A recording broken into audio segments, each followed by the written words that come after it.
Hey everyone, this is Paul Gale from paulgalenetwork.com, and thank you for joining me today for video game sales. It is April 7th, 2022, and in today's video we are going to check out the Famitsu charts representing the hardware and software sales in Japan for that week of March 28th through April 3rd, 2022. Let's get it started with the hardware side of things. The best-selling system of the week was the Nintendo Switch, which sold 67,164 units. PlayStation 5 came in at second place with 30,666 units. Xbox Series was third, moving 4,409 units. The Nintendo 3DS was in fourth place and it did 305 units. The PlayStation 4 was in fifth place, selling 12 units. The Nintendo Switch, unfortunately, has been on a little bit of a decline despite, in the hardware side of things I should say, despite something like Kirby and the Forgotten Land having just come out. I thought the previous week we were going to look at a 100,000 a week, and that wasn't the case. We got 83,800, so I was almost 17% off in that case.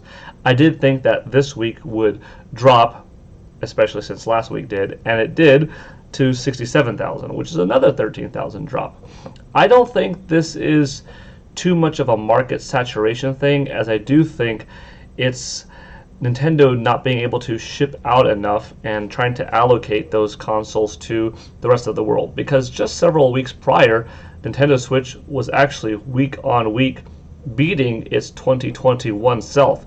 So to have this relatively, not to say drastic change, but a considerable change by down from the previous week for a couple of weeks in a row, I think it's more of a shipment issue.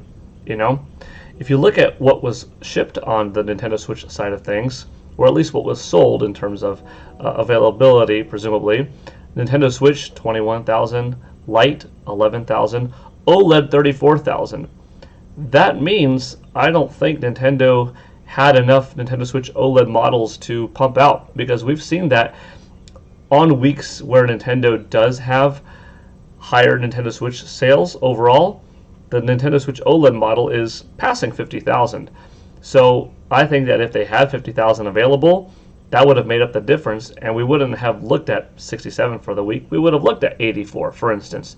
So it's going to be interesting to see. If I had a guess right now, why did we start off the year like this, and then now just a couple of weeks? I don't think it's cause for concern. But one, chip shortage, easy answer. Two, Nintendo really distributing the Nintendo Switch platform evenly throughout the world. They give a lot to North America, a lot to Europe, a lot to Japan, a lot to Australia, a lot to South America, etc., right?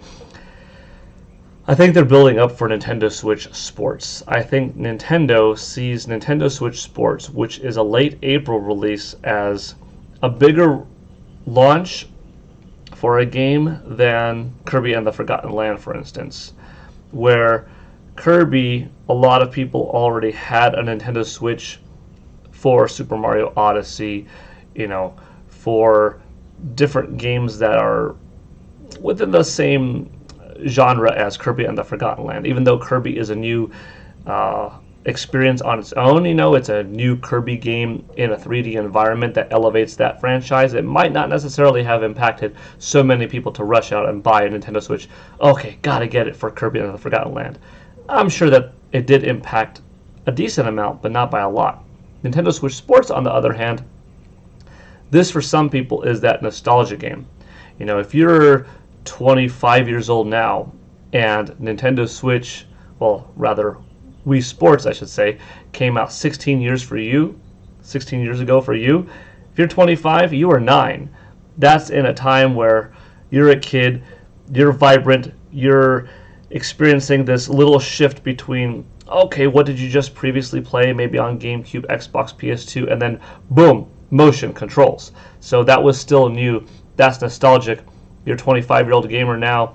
Maybe you are in the Nintendo Switch ecosystem, maybe you're not. Maybe you're playing Xbox and PlayStation, whatever, or a lapsed gamer. That for you, that 16 years old time frame ago, that's greater impact. Even if you're a little bit older, like I'm 38, my nostalgia goes back to my earlier youth, right? That same 16 years ago for me, yeah, somewhat nostalgic for it, but I was already an adult at the time. I was already 22 years old. I graduated from university. I went to several E3s. I have been through several generations of gaming at that point. It was still very impactful.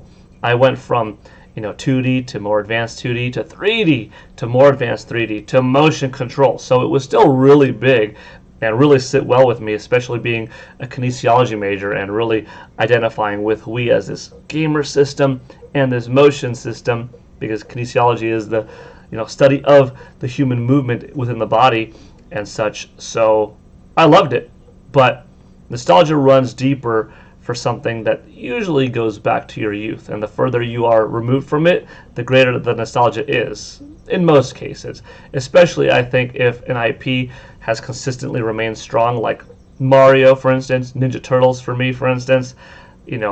Those things are still relevant from when I was a kid playing them, watching them at 4 years old, 5 years old, 6 years old, to now 38. So I've got that nostalgia for them from this time frame, this time period of being a kid myself, and it grew with me. So that's very powerful. Sometimes you see a greater impact in that thing that hasn't been around for a while, though, if it's done in quality, further removed from the original base. In this case, Wii Sports Resort, Nintendo Switch. Over a decade has passed. There hasn't been a ton of titles like this on the market. Nintendo hasn't made themselves a bunch of things like this. You could say that ARMS a few years ago was motion controlled and, was reminiscent of boxing in a way of Wii Sports and its boxing mode, but different enough, right?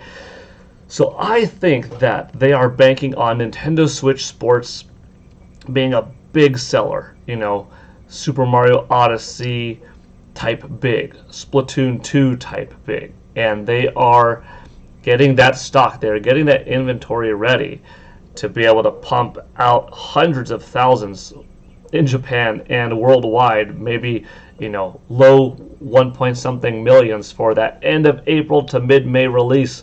So I think next quarter is going to be really solid. We're already in next quarter. I mean, Kirby's going to help on the software side, but hardware, I think next quarter is going to be pretty awesome as we also go through the early summer months of June, month, and finish off at June 30th. It's going to be strong. Okay, that was a lot. Sometimes I don't do that breakdown, but in this case, it really felt necessary, in my opinion, to continue on the Nintendo side of things because, we're seeing something a little bit different. Obviously, it's down from last year's 135,000 because last year was still riding off of that Monster Hunter Rise high, but things are going to change soon, I have a feeling, with Nintendo Switch Sports. PlayStation 5 maintained pretty strong numbers, week in, week out. 35 last week, 30K this week, 20,000 last year. Will this be the end of PlayStation 5 and its, pretty respectable sales in Japan? And will they go back to 15 and below levels? We'll see, but 30,000, that would be a solid base if they could keep that long enough. Xbox Series, exactly what I said last week. It's not that there's only 390 people interested. It's how many units did Microsoft give to Japan? Only 390 or 400 or something like that. Scarce enough that 390 is all that was sold. This week they gave over 4,000. Over 4,409 were sold. 3DS 305. A little over last week's. PS4 12. Just one below last week's, but interesting to check it out.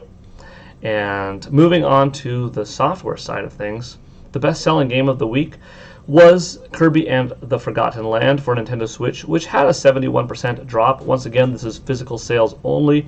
It did 110,946 copies for the week. Mario Kart 8 Deluxe, with a 5% increase over the previous week, sold another 19,801 copies. Pokemon Legends Arceus, with a 29% drop. Really not bad for a game like this. Did 12,728, again, only counting physical.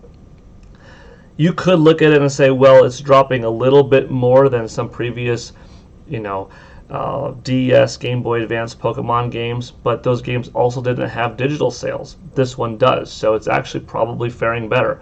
If you compared it, more directly with a previous Pokemon game on Nintendo Switch, for instance, or the 3DS that did include digital, yeah, maybe its percent dropping is a little bit more in line, but it also debuted really strong too. So I have a feeling that Pokemon Legends Arceus is going to do just fine. It's doing just fine. It didn't even have a first holiday yet, so expect it to, slowly drop throughout the year, and then come November, December, it's going to go up again. Even with Scarlet and Violet, I still think that Legends is going to have a considerable boost this fall. Minecraft was the 4th best-selling game of the week, the Nintendo Switch version that is, which sold 11,158 copies, only down by 16%. Elden Ring hanging in there on PlayStation 4, 28% down from the previous week, 10,068 copies total sold for this week. Super Smash Bros. Ultimate with a 9% increase, moving 9,831 copies.